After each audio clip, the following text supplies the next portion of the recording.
Oh brother and sister, apa kabar nih? Tentunya dalam keadaan sehat-sehat aja, dan tentunya dalam keadaan fine aja. Oke brother and sister, balik lagi ya. Kita ada di channel Encyclomedy. Nah, di channel Encyclomedy ini kita bahasin tentang sejarah, budaya, sosial, kesehatan, dan banyak lagi ilmu yang wow gitu ya. Sebenarnya kalau ngomongin ilmu yang wow-nya ya wow yang wow begitu ya. Cuman kadang-kadang sih wow nggak wow-nya tergantung orang yang mendengarkannya. Soalnya ilmu itu di mana-mana sudah ada. Kalau Anda buka di mana-mana juga sudah ketemu ilmunya. Cuman kadang-kadang kita lupa. Nah, di Encyclomedy ini kita bahasin ilmu yang kadang-kadang kita lupa. Oke, brother and sister, sebelum aku lanjutin, hari ini kita mau ngobrol-ngobrolin tentang keindahan. Ngomongin keindahan, wow, kalau ngomongin keindahan, indah siapa ya? bukan nama orang. Keindahan atau keelokan atau yang namanya keindahan ya, enak dipandang gitu ya. Jadi kalau ngomongin tentang keindahan, indah di sini banyak banget nih. Karena orang-orang tuh kadang menganggap yang indah itu seperti ini, yang indah seperti ini, yang bagus seperti ini, yang bagus juga seperti itu, seperti ini, macam-macam. Cuman sebelum kita ngomongin tentang keindahan, jangan lupa tombol subscribe dan loncengnya. Udah? Nah, kalau udah, awali dengan keindahan, kita ngobrolin tentang indah atau elok. Nah, indah atau elok ini merupakan sifat dan ciri dari orang, hewan, tempat, objek, atau gagasan yang memberikan pengalaman persepsi kesenangan. Jadi kalau kesenangan itu tentu indah. Kalau nggak senang pasti ya nggak indah. Seapi-api nggak senang ya nggak api, ya kan? Sebagus-bagusnya kalau nggak suka ya nggak bagus. Kalau biasa aja tapi suka, bisa aja loh jadi bagus. Masa sih? Nanti tentang kesenangan nih, atau bermakna. Oh, bermakna juga penting. Ada maknanya nih, bagus. Nah kan? Atau kepuasan. Kalau puas ya merasa bagus, kalau nggak puas ya nggak bagus. Wah, puas banget ya di tempat sini. Bagus sih tempatnya, kan? Dalam Kamus Besar Bahasa Indonesia (KBBI), keindahan diartikan sebagai keadaan yang enak dipandang. Misalnya cantik, bagus, benar, atau elok misalnya. Nah, keindahan dipelajari sebagai bagian dari estetika, sosiologi, psikologi, sosial, dan budaya. Cari siapa sih?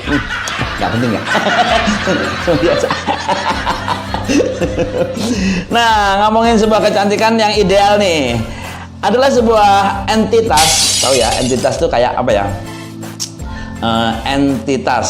Jadi entitas itu kayak seperti ini loh, satuan yang berwujud gitu. Entitas itu kan ya satuan yang berwujud bentuknya gitu ya. Jadi ngomongin tentang entitas, secara entitas yang dikagumi. Jadi wujud yang dikagumi. Wow. Atau memiliki fitur yang dikaitkan dengan keindahan dalam suatu budaya tertentu. Jadi misalnya kebudayaan itu begini indah, ini jadi tertentu aja. Ini untuk kesempurnaannya ini. Jadi pengalaman keindahan yang sering melibatkan penafsiran berbeda beberapa entitas yang seimbang dan selaras dengan alam.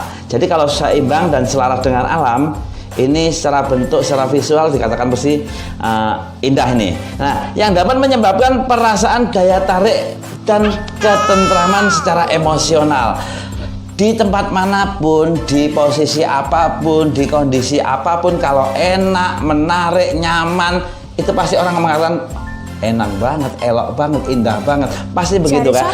Misalnya kita di tempat yang nyaman, sejuk, itu kan pasti ngomongnya indah banget.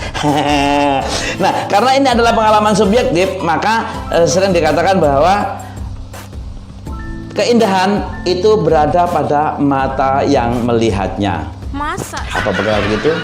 Ya kalau melihat, kalau orangnya nggak bisa melihat, Bisa juga keindahan misalnya didengar nih. Jadi keindahan kan ada kan, seperti musik, seperti alunan lagu atau mungkin suara-suara alam. Jadi keindahan didengar dari telinganya, bisa aja. Atau mungkin diraba. Kan gak ketok ketededet ngono kan, kupingnya gak krungu kan. Keindahan pada telapak tangannya. Bisa aja. Nah, ini ngomongin tentang indah, itu adalah kalau dikaitkan sebuah buah. Apa ya sebuah buah ya? Jadi bukan sebuah buah. Susah ya. Ya buah gitu aja ya. Jadi buah yang matang pada waktunya, ingat, pada waktunya, nggak dibuat-buat. Kan ada kan matang buatan, apalagi matang yang nggak matang tapi dimatang-matang kan ada. Jadi buah yang matang pada waktunya dianggap indah. Nah, ini diibaratkan juga wanita yang muda ditua-tuain itu nggak indah. Beneran, Atau wanita Pak? tua yang dimuda-mudain itu juga nggak indah loh, nggak cantik loh. Mungkin sama ya, kalau laki-laki kan begini, laki-laki kelihatan ganteng, kelihatan keren tuh kalau laki-laki udah matang gitu kan. Jadi cek enom ditua-tuain juga nggak bagus. Beneran loh. Istilahnya metuwek. Jadi urung wayahe wis metuwek. Itu juga nggak bagus nih. Jadi apa ya? Kayak kalau dalam bahasa Yunani itu etik gitu. Etik itu memiliki banyak makna. Ini termasuk muda dan usia yang matang. Jadi memang kalau cewek itu mesti yang muda, yang ini ngomongin keindahan pada manusia, keelokan. Keindahan pada manusia. Wanita yang elok rupanya itu disebut cantik atau ayu. Ayu ready? Enggak, ayu cantik maksudnya. Nah, sementara pria yang rupawan disebut tampan atau ganteng. Pria yang rupawan disebut tampan atau ganteng. Nah, di dalam masyarakat sifat dan ciri-ciri seseorang dianggap elok apakah secara individu atau dengan konsensus masyarakat. Konsensus itu kayak gini, kesepakatan. Konsensus namanya. Atau konsensus masyarakat sering didasarkan pada beberapa kombinasi dari inner beauty, kecantikan dari dalam, keelokan yang ada dari dalam. Nah, yang meliputi misalnya faktor psikologis, kepribadian, kecerdasan, terus keanggunan, kesopanan, karisma, integritas, dan kesesuaian dengan outer beauty. Outer beauty itu begini.